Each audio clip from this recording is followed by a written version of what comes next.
Vijayawada university మంచి భవిష్యత్తు కోసం తెలుగు విద్యార్థులు ఇష్టపడే యూనివర్సిటీ.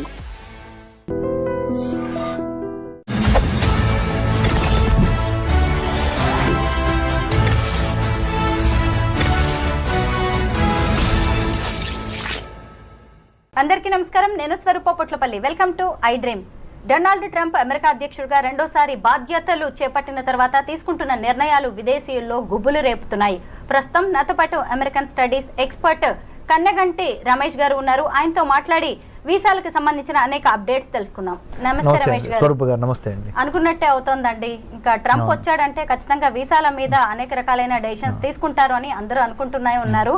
ముఖ్యంగా H1B వీసాల మీద లాటరీ సిస్టమ్ ను బ్యాన్ చేయబోతున్నారు, ముఖ్యంగా రద్దు చేయబోతున్నారు అనే వార్తలు వస్తున్నాయి. మీ దగ్గర దీనికి సంబంధించి ఏమి ఇన్ఫర్మేషన్ ఉంది? H1B లాటరీ సిస్టమ్ ని రద్దు చేయటం అనేది ఇప్పుడు జరగదు. Please be relaxed. కానీ there are two schools of thought. ఒక స్కూల్ ఆఫ్ థాట్ ఏమని చెప్తుందంటే, మెరిట్, అమెరికా అంటేనే merit based economy, meritorious talented highly skilled పీపుల్కి ఇవ్వాల్సిన H1B వర్క్ పర్మిట్ని మీరు అదేదో ఒక జోదం లాగా లాటరీ వేసి ఆ లాటరీలో ఎవరిది చిట్టు వస్తే వాళ్ళని తీసుకొని వాళ్ళకి పంపించడం ఏంటి? ఎగ్జాంపుల్ అండి, హార్వర్డ్ యూనివర్సిటీలో చదువుకున్నాను నేను. ఎగ్జాంపుల్, నిజంగా నేను స్టాన్ఫోర్డ్ యూనివర్సిటీలో చదువుకున్నాను. నేను ఆర్టిఫిషియల్ ఇంటెలిజెన్స్ ప్రోగ్రామ్ మీద మొన్న 2024లో స్టాన్ఫోర్డ్ యూనివర్సిటీలో చదువుకొని వచ్చా. నేనే అమెరికాకి H1B కోసం అప్లై చేస్తున్నా. కానీ నా టైం అవ్వక నా చిట్టు పికప్ అవ్వకుండా ఎవరో అమెరికాలో ఒక చిన్న యూనివర్సిటీలో అడ్మిషన్ వచ్చిన వాళ్ళ లాటరీ సిస్టంలో అక్కడ చదువుకొని వచ్చిన అబ్బాయిది వర్క్ చేయడానికి ఆయన చిట్టు పికప్ అయింది అనుకోండి. మరి నేను స్టాన్ఫోర్డ్లో చదువుకొని వచ్చాడు, అతను ఏదో చిన్న యూనివర్సిటీలో చదువుకొని వచ్చి ఇద్దరం వెళ్తుంది భుక్తి కోసమే. కానీ నా ఎడ్యుకేషనల్ క్వాలిఫికేషన్స్ అన్ని పక్కన పెట్టి ఆయనది పికప్ అయింది. అంటే నా మెరిట్ అసలు టెస్ట్ కాకుండానే, నా మెరిట్ జడ్జిమెంట్కి రాకుండానే, దాని పరిగణలో తీసుకోకుండానే ఏదో లాటరీ వేసి లాటరీలో చిట్టిస్తే ఎంత పెయిన్గా ఉంటుంది మేడం. ఇది ఒక స్కూల్ ఆఫ్ థాట్, ఒక section of society argument. It should be on merit basis, not on the lottery chit pickup basis.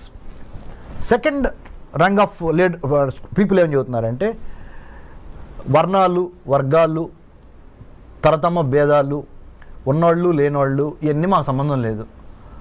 Chit ఎవరికి వస్తే వాళ్ళకి కూడా వదిలిపోయే ఈజీ అవుద్ది. మేము అప్పుడు ఫెయిర్గా ఉన్నట్టు ఉంటుంది, జడ్జిమెంట్గా ఉన్నట్టు ఉంటుంది. అంటే we are not being judgemental, we are very fair and transparent. Whoever like chit gets picked up or lottery gets picked up, he or she will get the H1B permit. So ఇదే fair model అని కొంతమంది. So ఇటువేమో merit అని, ఇటువైపు ఏమో lottery based అని.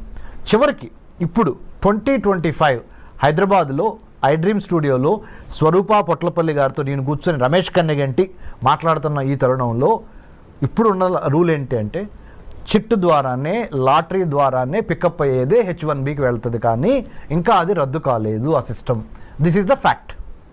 కానీ మనలాంటి వాళ్ళం మాట్లాడుకున్నప్పుడు ఖచ్చితంగా ఒక టాలెంట్ అనేది లక్ డిసైడ్ చేయకూడదు. అవును కదా. మరి ఇప్పుడు ఈ లాటరీ సిస్టమ్ తీసేస్తే మంచిదంటారా, తీయకపోతే మంచిదంటారా? ప్లస్లు ఏంటి, మైనస్లు ఏంటి? చాలా మంచి ప్రశ్న, చాలా తెలివైన ప్రశ్న అడిగారు మీరు. అంటే పబ్లిక్ పల్స్ కూడా ఇలాంటి ప్రశ్న కోసం ఎదురు చూస్తూ ఉండుంటుంది.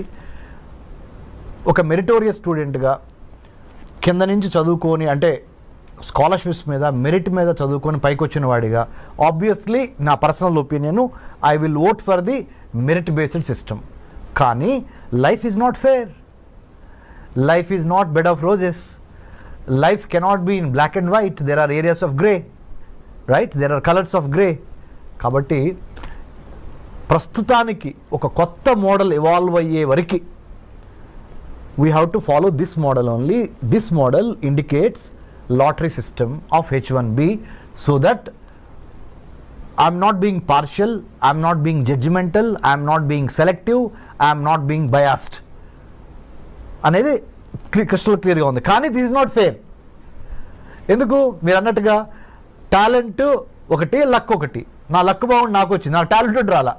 మరి రేపు నన్ను తీసుకునే ఎంప్లాయర్ ఉన్నాడు అనుకోండి, అక్కడ అమెరికాలో పెద్ద కంపెనీ ఇన్ఫోసిసే ఉందనుకోండి మేడం, లేకపోతే బిల్ గేట్స్ మన మైక్రోసాఫ్టే ఉందనుకోండి మేడం. నేను లాటరీ ద్వారా పికప్ అయ్యి వచ్చాను, నేను మెరిట్ బేస్డ్ మీద రాలా. అంటే నేను చదువుకుంది స్టాన్ఫోర్డ్ యూనివర్సిటీ, లెక్క ప్రకారం నాకు రావాలి, కానీ నాకు రాలేదు. కానీ ఎవరో ఒక చిన్న యూనివర్సిటీలో చదువుకో అంటే ఇక్కడ మీరు ఇంకొకటి ఆర్గ్యూ చేయొచ్చు వేరే వాళ్ళు ఏమని అంటే పెద్ద పెద్ద బ్రాండెడ్ యూనివర్సిటీలు చదువుకున్న వాళ్ళకి మాత్రమే తెలివితేటలు ఉంటాయా? చిన్న చిన్న పల్లెటూరు నుంచి లేకపోతే సెకండ్ రంగ్ కాలేజెస్ యూనివర్సిటీస్ నుంచి వచ్చిన వాళ్ళకి తెలివితేటలు ఉండవా అనే ప్రశ్న గ్యారంటీగా లేవనెత్తారు. So nothing is perfect. Every set of judgemental or measuremental basis has its own little bit of fallacies అంటే mistakes, little bit of weaknesses, little bit of shortcomings. ఓవరాల్గా బై అండ్ లార్జ్ ఎవరికి ఎక్కువ న్యాయం జరిగిద్దో ఆ సిస్టమ్ని మనము adapt చేసుకోవాలి. It will take little more time to come to that మెరిట్కి లక్కి ఆర్ మెరిట్కి లేదా వర్ణ వర్గ భేదాలకి అతీతంగా వచ్చే విధంగా ఒక న్యూ H1B సెలక్షన్ ప్రాసెస్ని డిఫైన్ చేసి డిజైన్ చేసి డెలివర్ చేసే డెలివర్ చేసే ఆ 3D రావాల్సిన అవసరం ఉంది. దాంట్లో భాగంగా మేధావులంతా కూర్చొని పాలసీ మేకర్సు, ఎడ్యుకేషనిస్టులు, ఇండస్ట్రియలిస్టులు అందరూ కూర్చొని ఒక న్యూ సిస్టమ్ని బయటకు తీసుకురావాల్సిన అవసరం ఉంది. How do you accommodate A competent, A transparent, A meritorious, A talented guy or girl to work in the United States of America based on the merit base, not on the luck base. ఆ సిస్టానికి రావడానికి we are evolving. ఎందుకంటే Rome is not built over night కదా. తప్పులు జరుగుతూ ఉంటాయి, నేర్చుకుంటూ ఉంటాం, వాటిల్లో నుంచి ఇవాల్వ్ అయి వస్తూ ఉంటాం. ఐఎమ్ షూర్ స్వరూప గారు in the days to come in very near future I think United states customs and immigration agency will go in to that direction under the department of homeland security. H1B వీసాలో కొత్తగా ఏమైనా మార్పులు తీసుకొచ్చే chances ఉన్నాయంటారా? I think that's a smart question again. You know why? Given the Immigration and Customs Enforcement Agency, given the United States Customs and Immigration Office, given the new geopolitical geostrategic realities of Russia Ukraine on the one hand, Israel Palestine on the other hand, North Korea South Korea, China Taiwan, ఇవన్నీ global flash points, గొడవలు జరుగుతున్నాయి, యుద్ధాలు జరుగుతున్నాయి. వీటన్నిటికీ తోడుగా post COVID-19 world ఆర్డర్లో Covid తర్వాత వచ్చిన ప్రపంచంలో రాజకీయ, ఆర్థిక, సామాజిక, సాంఘిక పరమైన మార్పులు ప్రస్ఫుటంగా కనపడుతున్నాయి. ఆర్థికంగా అమెరికా కుదేలవుతున్న దశ ఇది. For your kind information, America ఆర్థిక బలాలన్నీ వీగిపోతున్నాయి. The economic tremors, the political tremors, the technological tremors are really shifting the pendulum in the other direction. Asia ప్రాంతంలో ఉన్న చైనా వైపుకి ప్రపంచ ఆర్థిక, రాజకీయ, వర్తక, వాణిజ్య, వ్యాపార సంబంధాలు చైనా వైపుకి ఇన్ ఫేవర్గా పవనాలు ఇటు మూవ్ అవుతున్నాయి. మంచికో చెడుకో we have to wait and see. But having known this fact, United States of America has got a wake up call. అందుకని మన ట్రంప్ గారు కూడా అన్నారు, hey it's a wake up call from China, People's Republic of China. You know what is it? DeepSeek R1 అనే ఒక కొత్త AI మోడల్ని, chat bot ఇప్పుడు ఏదైతే ఉందో చాట్ GPT లాంటి ఒక మోడల్, కొన్ని $1 బిలియన్ ఖర్చు పెట్టి చాట్ GPTని మనం తయారు చేస్తే, అలాంటి దాన్ని DeepSeek R1 అనే ఒక మోడల్ని చైనా వాడు $5.5 మిలియన్ తయారు చేశాడు. మనమేమో దాని మీద 100 కోట్లు 1000 కోట్లు ఖర్చు పెడుతున్నాం. మనకేమన్నా పిచ్చి పెట్టిందా, లేకపోతే మనకేమన్నా తెలివితేటలు లేవా అని మనల్ని మనం ప్రశ్నించుకోవాల్సిన అవసరము, అఘాయిత్యము, సందర్భము ఏర్పడినవి అని సాక్షాత్తు 47th president of the United States of America Donald Trump has given a public statement. అంటే చైనా మ్యానుఫ్యాక్చరింగ్ స్పేస్ని, సైబర్ స్పేస్ని, మ్యారిటైమ్ స్పేస్ని, పొలిటికల్ స్పేస్ని, సర్వీస్ సెక్టర్ స్పేస్ని ఆక్యుపై చేస్తుంది. ఎన్లార్జ్మెంట్, ఎంట్రాప్మెంట్, ఎన్సర్కిల్మెంట్ అనే 3 విధానాల ద్వారా ప్రపంచంలో ఉన్న వర్తక, వాణిజ్య, వ్యాపార, సాహిత్య, రాజకీయ రంగాల్లో, ఆర్థిక రంగాల్లో తనదైన ముద్ర వేసుకోవటానికి చైనా నడుం బిగించి ఎన్లార్జ్మెంట్, ఎంట్రాప్మెంట్, ఎన్సర్కిల్మెంట్ అనే 3 స్ట్రాటజీల ద్వారా చాప కింద నీరులాగా ప్రవహిస్తున్న తీరుని అమెరికా గ్రహించింది. అమెరికాతో పాటు ఇండియా గ్రహించింది. ఇండియాతో పాటు ఆస్ట్రేలియా, జపాన్, మిగతా దేశాలు కూడా గమనించినాయి.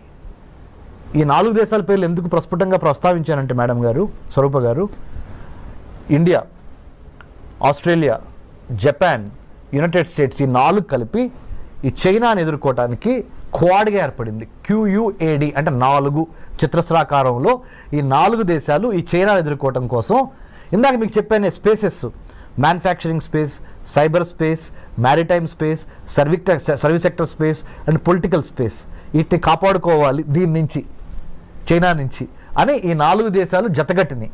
వీటితో పాటుగా భారత్ అంటే వీటిలో ఒకటైన భారత్ ఇటు బ్రిక్స్ని మేనేజ్ చేయాలి. Brazil, Russia, India, China, South ఆఫ్రికాలోనూ భారత్ ఉంది. ఇటు క్వాడ్ అంటే Australia, Japan, India, United States, ఇక్కడ కూడా ఇండియా ఉంది, ఇక్కడ కూడా ఇండియా ఉంది. మరి వీళ్ళతోనూ వెళ్ళాలి, వీళ్ళతోనూ వెళ్ళాలి. ఇద్దరితో కలిసి వెళ్ళి తన యొక్క రాజ్య ప్రయోజనాల్ని ఎలా కాపాడుకోవాలనే రాజకీయ దౌత్యపరమైన చదరంగంలో భారత్ చాలా స్మార్ట్గా తన పావుల్ని కదపాలి. ఇంత దీనికి ఒక బ్యాక్గ్రౌండ్ ఉంది ప్రపంచ రాజకీయాల్లో.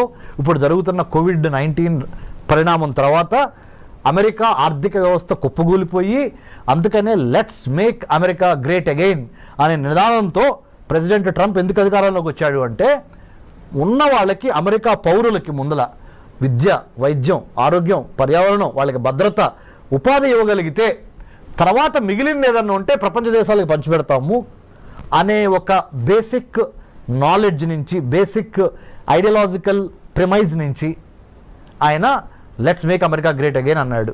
అందుకని ఇండియాకి నిన్నగాక మొన్న $21 మిలియన్ రద్దు చేశారు US ఎయిడ్ నుంచి. ఇది ఇండియాలో ప్రజాస్వామ్యాన్ని పెంపొందించడానికి, ఎలక్షన్స్ని పెంపొందించడానికి $21 మిలియన్ శాంక్షన్ అయి ఉంటే దాన్ని రద్దు చేసేశారు Elon Musk, department of government efficiency, కొత్త డిపార్ట్మెంట్ వాళ్ళు. ఎందుకంటే ముందర మన దేశం గురించి మనం ఆలోచిద్దాం. అది అమెరికా, అది భారత్ కానీ, నేపాల్ కానీ, బంగ్లాదేశ్ కానీ, ఏ దేశమైనా మనకెందుకయ్యా, America first, let's make America great again అనే నిదానంతో ట్రంప్ ఉన్నాడు. కాబట్టి దీనికి ఎంత బ్యాక్గ్రౌండ్ ఉంది. ఐ డ్రీమ్ ద్వారా, మీ ద్వారా, you are such a senior journalist with so much of hard work that you have put in the capital of India and elsewhere in the country. So my humble appeal to I Dream viewers is, అర్థం చేసుకోండి, America యొక్క ఆర్థిక వ్యవస్థ పరిస్థితి బాగోలేదు. China చాలా తెలివిగా, చాలా స్పీడ్గా, చాలా సర్ప్రైజ్ ఎలిమెంట్స్తో అమెరికాని కొట్టడానికి ఆర్థికంగా, రాజకీయంగా, సాంకేతిక పరంగా ప్రతి అంశంలోనూ, ప్రతి డిపార్ట్మెంట్లోనూ అమెరికాని శాసించే విధంగా చైనా ఎదుగుతున్నది. కాబట్టి భారత్ ఏం చేయాలి అంటే, ప్రపంచ రాజకీయాల్ని ఒక తెలుగువాడిగా మనం గమనించి చాలా స్మార్ట్గా మన ఆర్థిక, రాజకీయ, వర్తక, వ్యాపార, వాణిజ్య ప్రయోజనాలని కాపాడుకుంటా ఇటు అమెరికాతోనూ ఉండాలి, ఇటు చైనాతోనూ ఉండాలి, ఇటు రష్యాతోనూ ఉండాలి, ఇటు యూరోపియన్ యూనియన్తోనూ ఉండాలి అనే ఒక smart, the combination of muscle power and then mind power, ఈ రెండు కలిపి స్మార్ట్ పవర్గా ఎదిగి మనల్ని మనం కాపాడుకోవటం చాలా ఇంపార్టెంట్. ఇలాంటి పరిస్థితుల్లో మరి ముఖ్యంగా కొత్త అధ్యక్షుడు వచ్చినప్పుడు కొత్త ఆశయాలతో వస్తూ ఉంటాడు.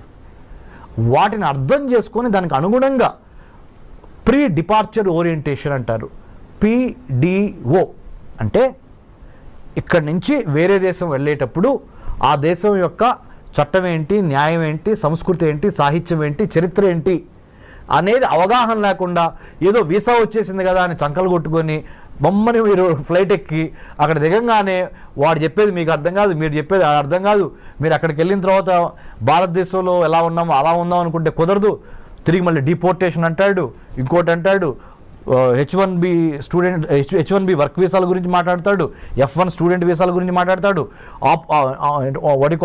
ఆప్షనల్ ప్రాక్టికల్ ట్రైనింగ్ 20 గంటల మించి చేయకూడదు అంటాడు.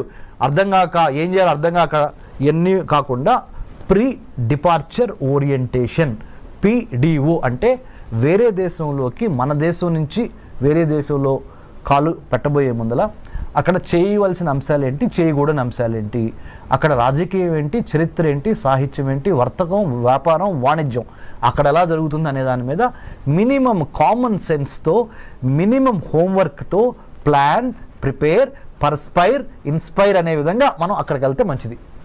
2025లో H1B వీసా రెన్యువల్ ప్రాసెస్ ఎలా ఉండబోతోంది? 2025లో ఏమైనా మారే ఛాన్సెస్ ఉన్నాయి? ఓకే, రెన్యువల్కి సంబంధించినంతవరకు గుడ్ న్యూస్.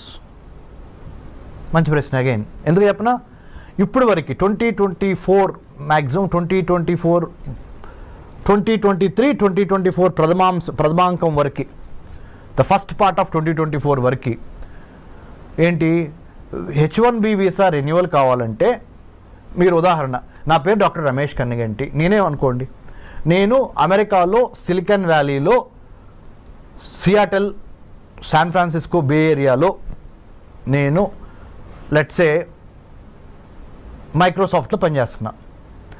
H1B మీద నేను అమెరికా వెళ్ళి ఒక 3 ఏళ్ళు జాబ్ చేశా. మళ్ళీ నేను రెన్యువల్ చేయించుకోవాలి. అక్కడి నుంచి ఇండియా వచ్చి ఇండియాలో కొన్నాళ్ళు గడిపి మళ్ళీ I have to renew my H1B. దానికి సొంత దేశానికి తిరిగి రావాల్సి వచ్చేది.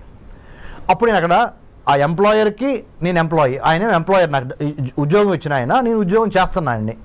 మా ఇద్దరికి మధ్య కొంత కమ్యూనికేషన్ కావాలి, మళ్ళీ మీ ఇద్దరు అడ్జస్ట్ అవ్వాలి. నిన్నటి వరకు అక్కడ జాబ్ చేస్తా, ఒకేసారి మళ్ళీ ఇండియా వచ్చి ఇండియాలో మళ్ళీ ఫుడ్, క్లైమేట్ ఇవన్నీ అడ్జస్ట్ అయ్యి మళ్ళీ ఇక్కడి నుంచి మళ్ళీ అదే జాబ్కి వెళ్ళేటప్పటికి కొంత టైం పట్టేది. సో ఇదంతా ఎందుకు టైం వేస్ట్ బ్యాచ్ అని ప్రధానమంత్రి మోడీ గారు ఎప్పటి నుంచో అమెరికన్ ప్రెసిడెంట్ బైడెన్ని అడిగారు, ఇప్పుడు ట్రంప్ గారిని మొన్న కూడా అడిగారు, మీరు H1B రెన్యువల్ అమెరికాలోనే ఉండి మా భారతీయులకి రెన్యూ చేసుకునే అవకాశం ఇవ్వండి అనగానే వాళ్ళు ఒప్పుకున్నారు. ఇప్పుడు now they are going to give us the chance to renew our H1B by being in the United States of America. You don't need to come back to India. H1B visa మీద ఉన్న వారికి జన్మతః వచ్చే ఈ పౌరసత్వ రద్దు అనేది కూడా వాళ్ళ మీద ఎలాంటి ప్రభావం చూపించే అవకాశం ఉంది? అంటే H1Bని ఒక్క నిమిషం పక్కన పెడితే స్వరూప గారు, మొన్నటి వరకు 1789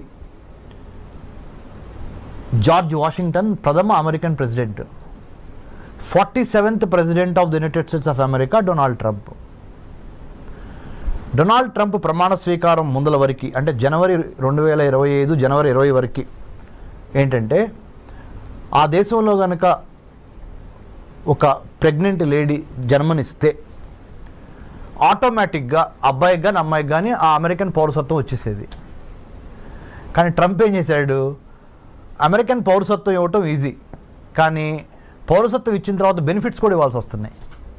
ఆ బెనిఫిట్స్కి అయ్యే డబ్బులు ఖర్చు ఎంత అవుద్ది అంటే, when you are pregnant, you are coming and delivering a baby in my country, that is United States of America, the moment your baby is born on this land, he or she becomes a American citizen కదా. మరి American సిటిజన్ని మళ్ళీ protect చేసుకోవాల్సిన బాధ్యత ఎవరిది? నాదే కదా, అంటే being the American president. So దానికి అయ్యే ఖర్చు ఎంత, దానికి అయ్యే నా బరువు ఎంత, బాధ్యత ఎంత అని వాళ్ళు బేరీజ్ చేసుకొని, ఎందుకంటే ఆయన బిజినెస్ మ్యాన్ కదా, బేరీజ్ వేసుకొని నా వల్ల కాదు బాబు, ఇక నుంచి ఏం చేద్దామంటే అమెరికాలో వచ్చి అమెరికన్లో డెలివరీ అయిన ఏ బేబీకైనా 2-3 కండిషన్స్ పెడుతున్నా. తండ్రి కానీ తల్లి కానీ పౌరసత్వం అయినా అయి ఉండాలి, లేదా గ్రీన్ కార్డ్ అయినా అయి ఉండాలి, లేకపోతే మీకు మీ అబ్బాయికి కానీ అమ్మాయికి కానీ నేను ఇక్కడ పౌరసత్వం ఇవ్వలేను. మీరు ఏదో విజిటర్ వీసా మీద వచ్చి, స్టూడెంట్ వీసా మీద వచ్చి, J1 వీసా మీద వచ్చి, L1 మీద వచ్చి, M1 వీసా మీద వచ్చి ఇక్కడ మీరు మీ అబ్బాయి అమ్మాయి ఇక్కడ పుడితే మొన్నటి వరకు అయితే చెల్లింది పౌరసత్వం వచ్చేది, ఇప్పుడు నా వల్ల కాదు. Because America doesn't have that kind of money or that kind of wherewithal to protect your child, because I have to give you all the American సిటిజన్షిప్కి ఉన్న బెనిఫిట్స్ అన్నీ ఇవ్వాల్సి వస్తుంది. I'm not in a position for the time being. రేపొద్దున వేరే president వచ్చిన తర్వాత, president ట్రంప్కి ఇది సెకండ్ టర్మ్, ఫైనల్ టర్మ్, రేపొద్దున వేరే ప్రెసిడెంట్ వచ్చిన తర్వాత ఆయన మారిస్తే నాకు సంబంధం లేదు. నేను దిగిపోయే వరకు అంటే 2025 నుంచి అనదర్ 4 years 2029 వరకు నేను మట్టికి మీకు అమెరికా పౌరసత్వం ఇవ్వలేను. బర్త్ రైట్ సిటిజన్షిప్ అనేది మీ బర్త్ రైట్ అని మొన్నటి వరకు అన్నారు కదా, అది ఇప్పుడు కాదు. మీకు బర్త్ రైట్ కావాలి, సిటిజన్షిప్ కావాలి అంటే అమెరికాలో కొన్ని కండిషన్స్ ఉన్నాయి. కండిషన్ నెంబర్ 1, భార్యాభర్తల్లో ఒకళ్ళకి పౌరులై ఉండాలి, అమెరికా పౌరులు. రెండో కండిషన్, కనీసం గ్రీన్ కార్డ్ అయి ఉండాలి. ఈ 2 కండిషన్స్ పెట్టారండి. Thank you so much Ramesh గారు. థ్యాంక్ యూ స్వరూప గారు, థ్యాంక్ యూ వెరీ మచ్.